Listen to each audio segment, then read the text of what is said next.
The ethical problems introduced in the essay by Frankel, Isaac, Kant, and Dance is based on should the message of the President of the United States of America, Donald Trump, be censored or not in Twitter, where it makes the direct reference to the protests carried out on Minneapolis due to the murder of a black man at the hands of a white cop.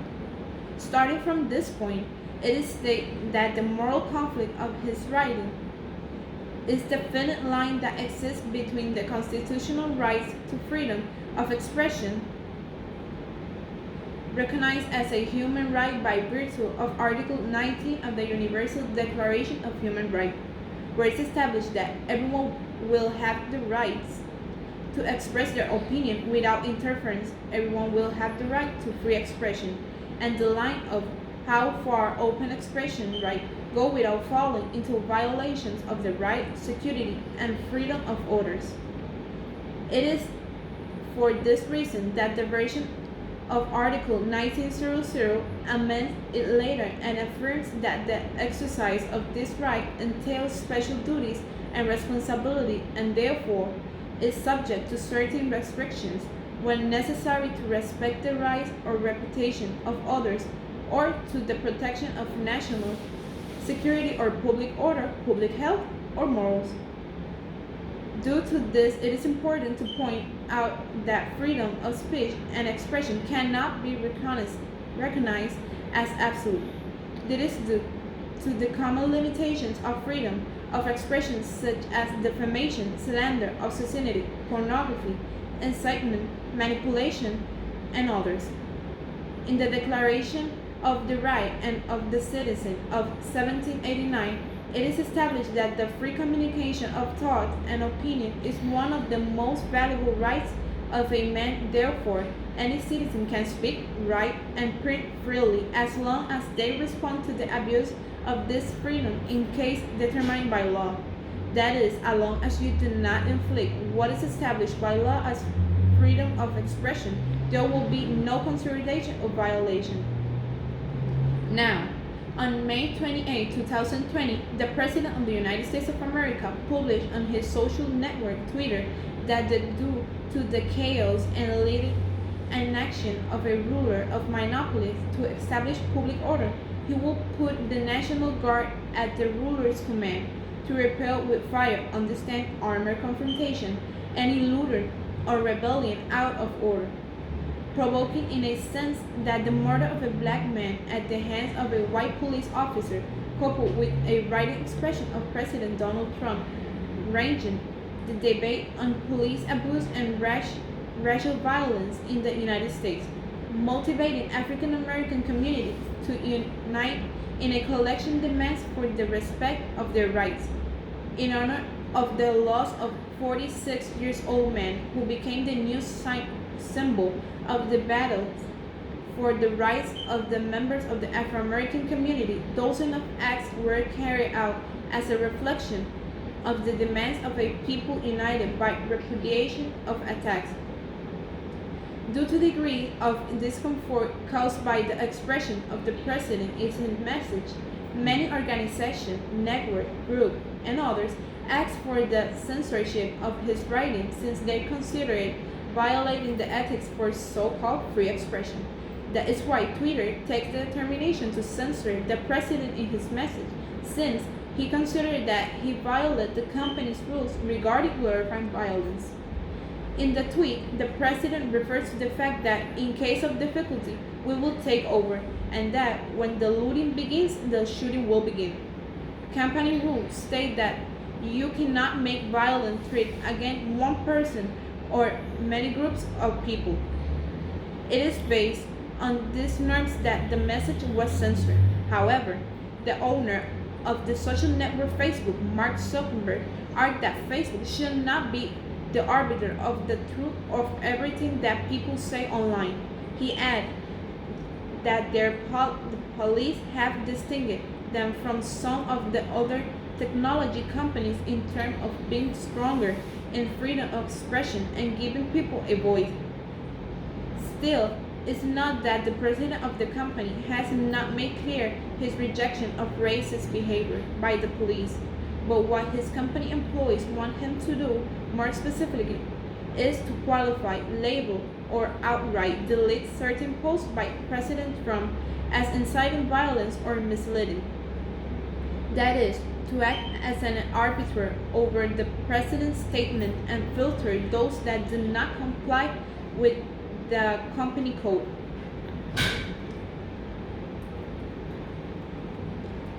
According to the New York Times, an unknown number, hundreds according to the newspaper, of middle and high level employees at the company carry out what they call a virtual strike.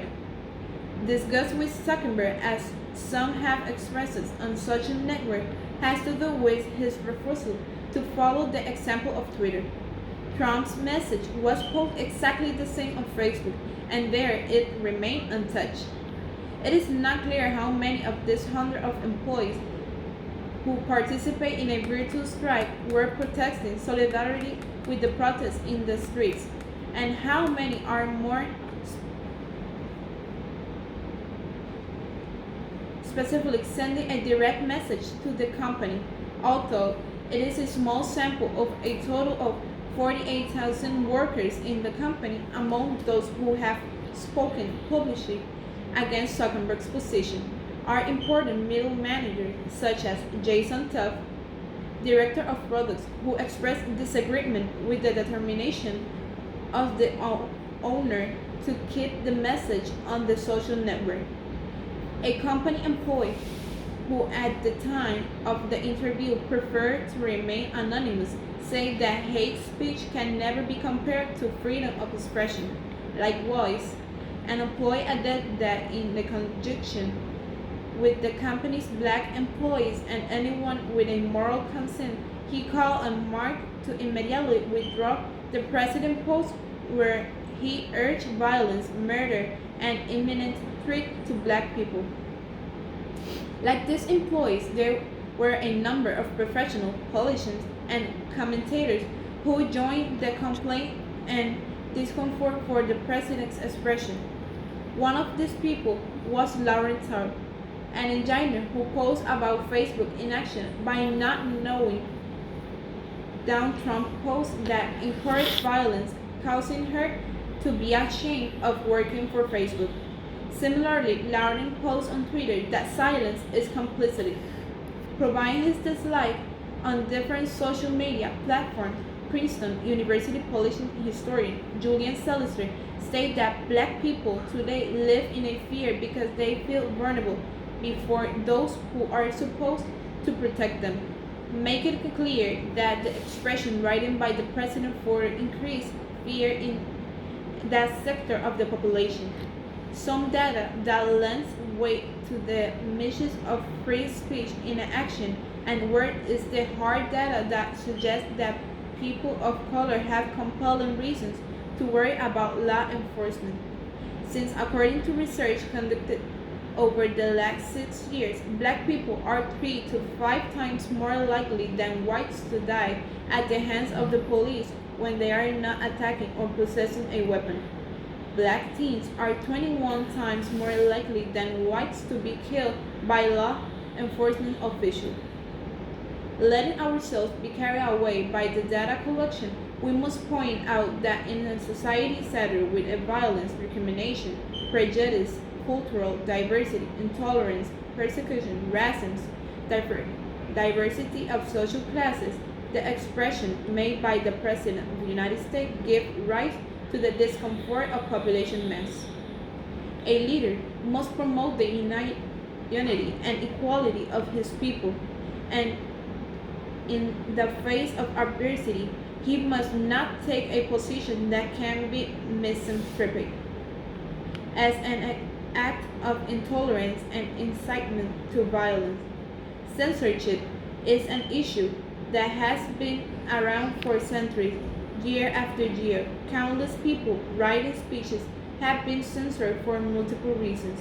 Today, we enjoy the constitutional right of free expression, but we must remember that my rights to express myself ends where the rights of the others begin, which implies that the member status not matter if the expression provided on a social platform do not comply with the non-incitement and violence policy, then the content must be removed. That is why it could be said that the incident that triggered the demonstration is a metaphor for a city and segregated community, according to Myron Offer, professor of civil rights and liberties at the University of Minnesota. Thank you.